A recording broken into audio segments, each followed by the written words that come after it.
advice. You never know if it could change your life. Take a chance, you're neither wrong or right. You never know if you don't go. Howdy, Rob. How's it going? How are things? How's your summer? It's high summer. It's one might even call it midsummer. Right. Yeah, it's a summer of adventure. There's a possibility in the air. It feels like there's a quest behind every tree and parking lot here in Houston. Yeah, I'm ready for some exploring. That's right. We've got it's an exciting time in the world of nerddom. There's a new Lord of the Rings series coming out next month that we are awaiting with bated breath. Worry not, listeners. You will hear our opinions on it when it comes out, whether you want to or not. I think we've been mocking up our guide to the Second Age to release, on or before it comes out to let people who don't know all the lore of the Second Age somehow we what they should know to not do this. But listeners, in case you aren't aware, Matt and I are real Tolkien heads. Like, we not only have we read all the books, the Silmarillion, but we've read the letters and the Song of Beren and Luthien, and we've read the Unfinished Tales, the Children of Hurin. We read 12 volumes of the history of Middle Earth. All the stuff that probably should not have been released to the public. We read it. So no. At some point, we're gonna have to do a deep dive, several deep dives on what's going on with Tolkien's incredibly both like deep and sometimes ill-considered lore. Actually, a quick tangent about people getting mad about. Did you see this? People got mad about Lady Orcs in in I guess the new Lord of the Rings series. Not about Lady Orcs. Orcs are supposed to be like agender. Oh no, buff dudes, but dudes. genderless. I'm of two minds about this. One, I've got two thoughts about this. One is, who care? I can't imagine anything that bothers me less than whether or not some of the orcs are female presenting. Two, Bolg is canonically Azog's son, and as far as I know, J.R.R. Tolkien did not condone any sort of reproduction aside from regular humanish gestation. So I'm assuming I don't think he had imagined cloning, right? Right. And three, Tolkien's own thoughts on orcs changed about 100 times throughout his life because he kept having evolving opinions about souls and the nature of evil and whether or not, if they were corrupted elves, if they would return to the Valar or whatever, or be doomed forever. The point is, if you're worried about this, if you're bent out of shape about this, get a different hobby, I guess. In true Catholic form, Tolkien would have a Council of Trent style discussion and debate and reversal of policy with himself. Tolkien had a Vatican II. Insanely powerful. Yeah. He had a Vatican II every few years about his own lore. Yeah, in his own library by himself.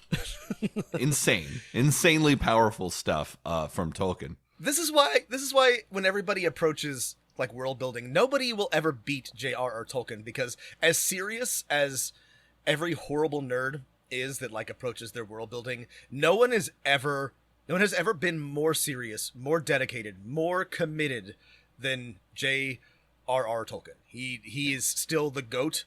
It just sprung forth full from his mind. Great respect for that man. Speaking of other incredible power, the amalgamation of all role-playing game companies continues. Roll20 has bought One Bookshelf. So the makers of the most popular virtual tabletop company now own one of the most, if not the most popular digital distribution of role-playing game companies. One Bookshelf, which owns the Dungeon Masters Guild, Drive-Thru RPG, a bunch of other things. Right.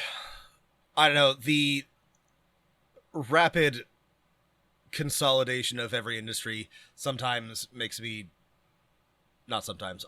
depressed. On the other hand, DM's Guild and Drive-Thru RPG are clunky, outdated, miserable websites, and I wouldn't hate if they got a little, UI UX upgrade, so they were vaguely functional.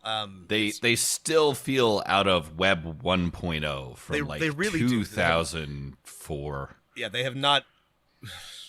Like there's like one step removed from like a GeoCity site with flashing under construction GIFs. It's I don't know. On the other hand, like I've never been not able to download a PDF. They never seem to like break, at least for me. So. It's not something that I would normally complain about because they work, and that's what's really important is that you can download a PDF, you can purchase things from them. So, but we'll see. We'll see what comes of this collaboration, these fine mergers and acquisitions. The promise of the press release is that you could take any PDF you buy from Drive-Thru RPG or the Dungeon Masters Guild and sort of access it through one of your panels when you're, let's say, running a game on Roll20 for easy access, maybe even like snipping bits to like share with your players. If that actually works, that would be cool, I imagine. That would be for cool. People running virtual games. I don't hate that, and I've always respected the promise of Roll20, even when it doesn't quite deliver. It's still the best, in my opinion, virtual tabletop out there. I do like it when I have an opportunity or need for it, but I don't know. We'll see, I guess, is the approach that I tend to take on all of these, but Well, speaking of the Dungeon Masters Guild, we've got to get to some letters, including one about the Dungeon Masters Guild. Thank you all for sending us your advice and or questions, and hopefully we can send some Dungeon Master advice back your way.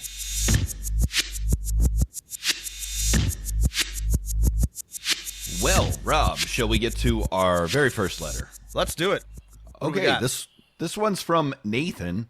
Hey guys, relatively new listener of the show, only started a month and a half ago, but I've been binging it like crazy in preparation for a huge nautical 5e campaign that's somewhere between Pirates of the Caribbean and Firefly. I was curious if you guys have read or reviewed the adventure module Call of the Deep by JVCP, found in the DM's Guild. I think Rob, in particular, would like it. It's a solo-made 1 through 15 level nautical adventure with tons of pirates, ghosts, and best of all, Illithid. The big bad evil guy is actually a kraken that had an elder brain stitched onto its body. It all syncs super well with Ghost of Saltmarsh and actually leads up to a perfect excuse to transfer into Spelljammer. I'm doing it with some heavy edits to the Forgotten Realms setting to make it more friendly to playing smugglers and freebooters, but that aside, it seems so ridiculously in your wheelhouse, I want to geek out about it with you.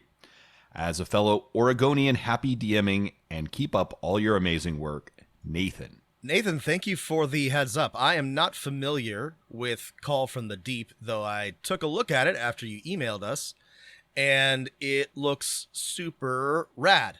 I love everything about this. I love every nautical campaign just as sort of a matter of course, but this has great Pirates of the Caribbean, spooky Kraken, Davy Jones vibes. I'm all about it. You know, Rob, we have done a lot of reviews of every official Wizards adventure and some adventures by other companies. It might be nice to sit down and do a huge adventure review of just something published by a freelance author, especially one that is way in our wheelhouse. And we've done a couple of those, not in a while though, but yeah. I like that as much as I do the official adventures. So we're gonna put this on the list because I would love to read this. This looks very, very cool.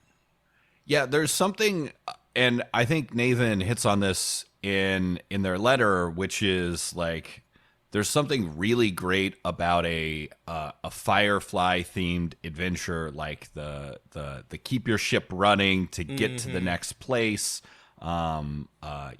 There's you can't go wrong with a ship-based adventure. We've talked about this at length. Players love to have a ship. They love when the ship is a character of its own. They get to name it and upgrade it and take care of it and try to keep it afloat. And Yeah, that's not super challenging always, but it's not how most adventures are designed, and I always appreciate it when there's tools and opportunity to make that happen, and this looks really, really cool. Yeah, Nathan, I have to say, you've convinced us. We have purchased Call of the Deep, and look forward to a future episode reviewing it one day. Yeah, good pitch, Nathan. Feel free to make more of that to us, by the way, everybody.